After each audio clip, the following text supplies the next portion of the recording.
Poster बांटना, rickshaw चलाना, भूखे पेट सोना, वो ज्यादा दर्दनाक था या फिर 31 जुलाई को जो आपके साथ हुआ? दोनों अपने अपने जगह पर सर थे, लेकिन पहला वाला जो था वो हील तब हो गया जब हमने लाइफ में कुछ पा लिया। तो ऐसा लगता है कि हाँ वो एक संघर्ष था और उसको सुन करके उसको याद करके खुशी मिलती है।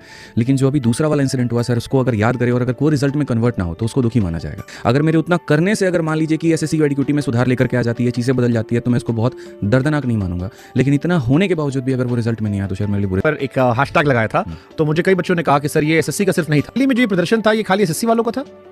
नहीं, ओवरऑल प्रदर्शन जो था वो एसएससी का भी था, रेलवे का भी था और स्टेट एग्जाम्स को लेकर के भी था, तीनों को लेकर के था। बट वो तो हाईलाइट हुआ ही नहीं सर, इसीलिए हाईलाइट नहीं हो पाया क्योंकि वैसे बात पहुंच नहीं पाई। ज्यादातर जो शिक्षक थे वो एसएससी के थे और जो बातें भी उन्होंने कैमरे के आगे रखी या मीडिया बाइट्स के आगे रखा तो वो एसएससी का ही ज्यादा रखा। क्या हुआ था? क्योंकि हमने जो देखा वो दुर्भाग्यपूर्ण था और मैंने अपने वीडियो में कहा भी था कि अगर शिक्षक और छात्र दोनों एक साथ सड़क पर चले आए तो फिर देश को सचेत होना चाहिए। समस्या देश की है, समस्या सिस्टम की है और इससे परेशान होना चाहिए।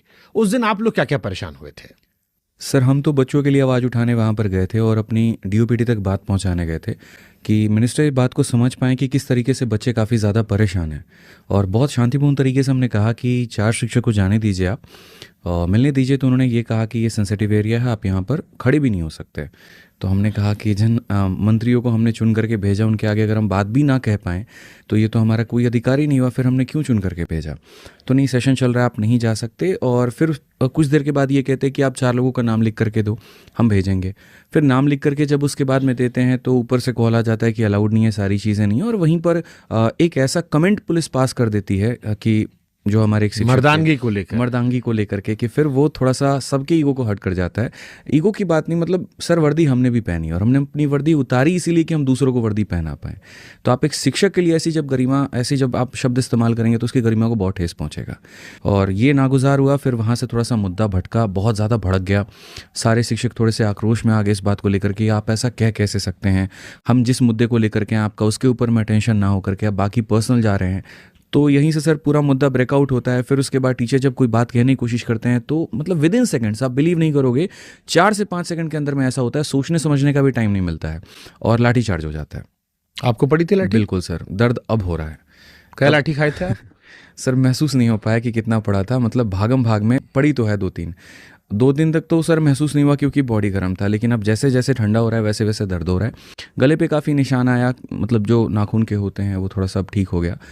बहुत बुरा लगा वहाँ देख करके कि चलो मेरा तो 2-3 ही पड़ा, लेकिन एक टीचर ऐसे थे उनका हाथ भी टूट गया। और ये देख करके लगा कि ये कैसे लोग हैं जो एक शिक्षक के ऊपर में इस तरीके से हाथ उठा रहे हैं, किस तरीके से यहाँ पर, मतलब जैसे होता है ना कि सर ऐसा लग रहा था हम आंदोलनकारी, ऐसा लग रहा था कि हम आतंकवादी हैं। जिस तरीके से मारा जा रहा है, बसों में ठूसा जा रहा है, गाली तक भी दिया गया बहुत माँ बहन वाली। तो वो बहुत थोड़ा नागुजार हुआ। तो क्यों ऐसा हुआ? क्योंकि जो पुलिस वाला आपको मार रहा होगा कभी वो भी तैयारी कर रहा होगा। सर, तैयारी भी उसने हम ही से की है। आदेश था ऊपर से, इस तरीके से आदेश थे कि खड़े नहीं रहने देना किसी को भी, जैसे भी करके हो बसों के अंदर भरो, ले जा करके बाहर फेंको। इस प्रोटेस्ट की परमिशन मांगी थी आप लोगों ने? प्रोटेस्ट की परमिशन थी, लेकिन हम प्रोटेस्ट करने नहीं गए थे। हम वहाँ पर बात करने गए थे कि क्योंकि हम सर थक गए, 1 महीने से हम थक गए। हमने ट्विटर कैंपेन किया, हमने एसएससी चेयरमैन साहब के ऑफिस में जाकर के बहुत विनम्र तरीके से बात करने की कोशिश की। कभी वो मिलते नहीं हैं, कभी उनकी जगह पर कोई और सीआईएसएफ का बंदा मिल लेता है। ठीक है, वो ये आश्वासन देते हैं कि ठीक है कोई बात नहीं, हम ये कंडक्ट कर देंगे, हम ये चीज़ें सुधार देंगे। लेकिन सर करते वो जस्टिस का विपरीत है। तो हम जाए तो किसके पास में जाए? हमारे पास में कोई ऑप्शन भी तो नहीं था डीओपीटी के जाने के पास में। किससे बात करे? कोई मिनिस्टर से बात करे, ठीक है हो जाएगा, लेकिन कोई चीज़ें होती नहीं है। और आज शिक्षक वो स्तंभ है जहाँ से आप किसी चीज़ का निर्माण करते हो, देश का निर्माण होता है। अगर सही अधिकारी चुन करके डिपार्टमेंट में नहीं जाएगा तो फिर देश कैसे आगे बढ़ेगा? इन चीज़ों को लेकर के बहुत हमारा कंसर्न था। तो हमने कहा चलो सीधा मिनिस्टर से ही बात करते हैं, उनसे ही यहाँ पर अपने सवालों को रखते हैं और प्रॉब्लम बताते हैं। लेकिन जो हुआ वो कभी एक्सपेक्ट नहीं किया था हम लोगों ने। आप बिहार से आते हैं, उस स्टेट से जहाँ पर नौकरी एक सपना है, अपने परिवार का भविष्य बदलने का। बिल्कुल, खासतौर पर सरकारी नौकरी को लेकर जो मोह है, जैसा मैंने शुरू में कहा, आपने पोस्टर बांटे, रिक्शा चलाया, बहुत रिलेटेबल लग रहा था मुझे कि अगर आप उस दर्द को समझ रहे हैं। फिर भी मेरे मन में सवाल आ रहा है कि बीते कई सालों से मैंने शिक्षा प्रणाली को लेकर अच्छी खबरें नहीं सुनी। राजस्थान में पेपर लीक हो गया, यहाँ पेपर लीक हो गया, यहाँ अनियमितताएं पाई गई, यहाँ ये हुआ। कई बार इसका दूसरा वर्जन आता है कि जो लड़कों पेपर अच्छा नहीं गया वो भी हंगामा कर देते हैं कि पेपर लीक हो गया। कई बार सरकार कहती है नहीं लीक हुआ, आप लोग चिल्ला रहे हैं लीक हो गया। हर 6 महीने में या 3 महीने में खबर आती है, हंगामा मचता है, शोर शराबा होता है, ट्विटर पे नंबर 1 ट्रेंड होता है, फिर गायब हो जाता है। लोग भी कंफ्यूज हैं कि वाकई में असलियत है या अपनी अपनी दुकान चलानी है, क्या चल रहा है? सर देखो, हर बार पेपर लीक शब्द जो होता है वो नहीं आता है। अगर आप देखोगे तो हमने कभी ये नहीं कहा कि सीजल 2021 का पेपर लीक हुआ है, कभी ये नहीं कहा कि 22 का लीक हुआ है, 23 का हुआ है, 24 का। वो लीक शब्द वहीं पर आता है जहाँ कुछ ऐसे सबूत निकल करके आते हैं।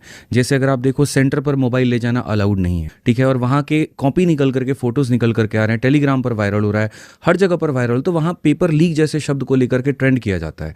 शुरू में सरकार इसको डिनाई करती है। सबसे बेहतर एग्जाम्पल मैं आपको बताता हूँ, यूपी कांस्टेबल 2024 का, जहाँ पर 60,244 पद थे। जब पेपर पहले सेंटर से सारे बाहर आने लगे तो सरकार ने कहा कि नहीं नहीं, ऐसा कुछ भी नहीं है। यूपी भर्ती बोर्ड कहती है ऐसा कुछ भी नहीं है। लेकिन जब धरना होता है, जब उसकी जांच होती है, तो वहां पर वो मानते हैं और बाद में उसको कैंसिल कर देते हैं। तो पेपर लीक को लेकर के कभी कोई बिजनेस करने की कोशिश नहीं करता। अगर पेपर लीक होता है तब ये बात कही जाती है, अन्यथा नहीं कही जाती। हाँ, डिस्टर्बेंस जो होता है सर, वो आए दिन चलता रहेगा।